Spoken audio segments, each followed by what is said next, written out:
Hey guys, welcome back. Today on The Untidy Artist, we are making the November Topaz Birthstone Flower Fairy. I am so excited to be posting a video today.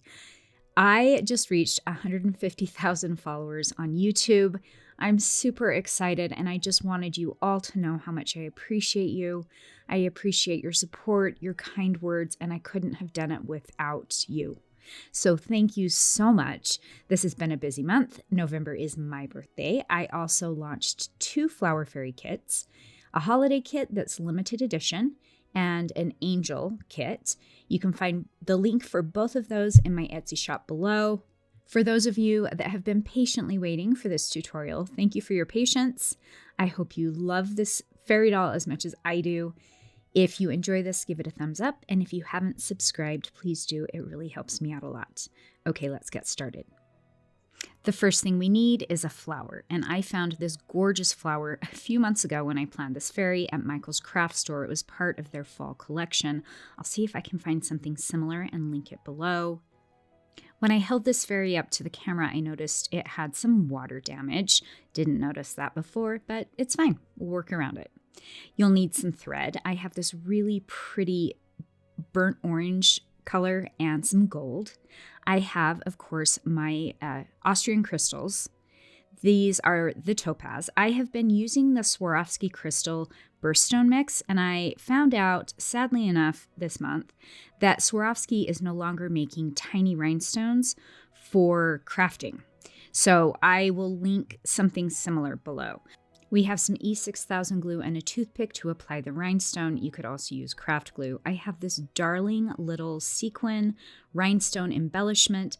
I have some gorgeous gold glitter, some Mod Podge and a paintbrush for the glitter, some sharp scissors, and of course my trusty glue gun set on low because I promise you it's so much easier to work with the glue. And then, of course, we have a fairy doll. So you can make a fairy by taking a wooden bead, a piece of floral wire, some embroidery floss for the skin and the hair, and twist it into this beautiful little doll. I have tons of tutorials that break down each one of these steps, including my original flower fairy tutorial. I have different hairstyles. With this fairy, I wanted to point out, one thing I love about my kit is it comes with everything you need to make a fairy. You don't have to hunt anything down. And this is an example of the olive skin tone and the brown hair. Okay, so the first step is to grab our orange and we're going to dress our fairy doll. So I just gave her a little pair of shorts wrapped up to right underneath her arms. We're going to take this gold and we're going to wrap it right around the top and create some straps. And I just came out this month with a tutorial that breaks down these steps. So I will link that below also. And I love this new top. I hope you guys don't get sick of it because I love it. We're going to set her aside and we're going to pull apart our flower. So I have never worked with this flower before and I didn't really know what to expect. You can see the water damage on the flower there. And I was planning on using the really pretty frilly petals on the inside, and when I got to that part, I realized they were all glued together. Once again, it's fine, we'll work around it. So now I'm going to take the petals and I'm going to layer them together in different ways to create the skirt. So I'm layering the petals together, making sure they don't overlap right on top of each other. And I am going to add some of those water damaged flowers, just making sure that I cover them up with the top layers. And then I'll hold it up to my doll to see if I like the way that it looks. One thing I wanted to point out, these cute little flowers from the middle, I think would make the most beautiful fairy wings. So as you're making your fairies, if you have extra parts to your flowers you're not using, think outside of the box. I think these would be so pretty for fairy wings. So I just wanted to point that out. Now we're going to take our flowers and we are going to fold them and cut an X into the center of each flower. This will allow us to push the petals up and around our doll's waist. So I do that with all of the layers. This is one of the tutorials I've broken down for you guys. I will put all of those basics below, and then dressing our fairy, we're just going to push those petals up and around her waist, starting with the top. And then, so you can see I'm kind of trying to overlap them as I'm sliding them up. Then I'm going to grab my glue gun and we're going to start attaching the skirt. So I take tiny dabs of glue and I'm just going to put them between layers. Once again, making sure that those flowers don't overlap directly on top of each other. We want them to alternate a little bit so you have a nice, beautiful, flowy skirt. Tiny dabs of glue. And I do spend a lot of time with this part. Once again, that's a video that I will link below that I break down these steps in more detail.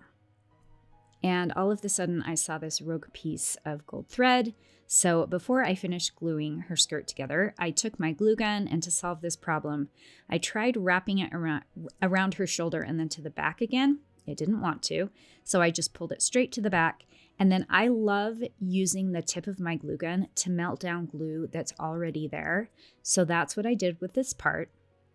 I just used the tip, melted down that glue, pressed that little thread into the glue, and then using the tip of the glue gun again to make sure it stays down and doesn't go rogue again. So now I'm going to finish gluing the skirt, tiny dabs of glue, all the way around so it's attached. And this is what we have.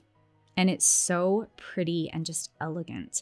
I love these colors together. I love the orange with the gold. Now we're going to give her some gloves and shoes, and I'm using the gorgeous burnt orange. There is a link below for the gloves and shoes tutorial. Now we're going to style her hair. So I'm just giving her a basic hairstyle.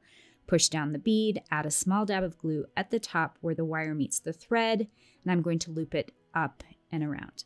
This is also another tutorial that will be linked below. So I just gave her a basic hairstyle, and I love how it turned out. It's so pretty. And now we're going to grab our E6000 glue, the toothpick, and the crystals, and we're going to apply one right at the top of the gold at the top of her dress. So I take a little bit of the glue on the toothpick, put it right at the top of her dress, and then I use the toothpick to pick up that tiny little crystal, and then I press it down. I also use the toothpick to kind of push it in place. These are super tiny. I've dropped so many of them, and they're kind of finicky to work with. So just be careful and use that toothpick to help guide where you want the crystal. And this is what we have. Then we're going to add some glitter right at the top of her dress. So using my paintbrush, taking my Mod Podge, any type of craft glue will work. I like using matte because it doesn't compete with the glitter and the sparkliness of the glitter. So I'm just using the paintbrush to put glue exactly where I want the glitter. And that's why I like using a paintbrush.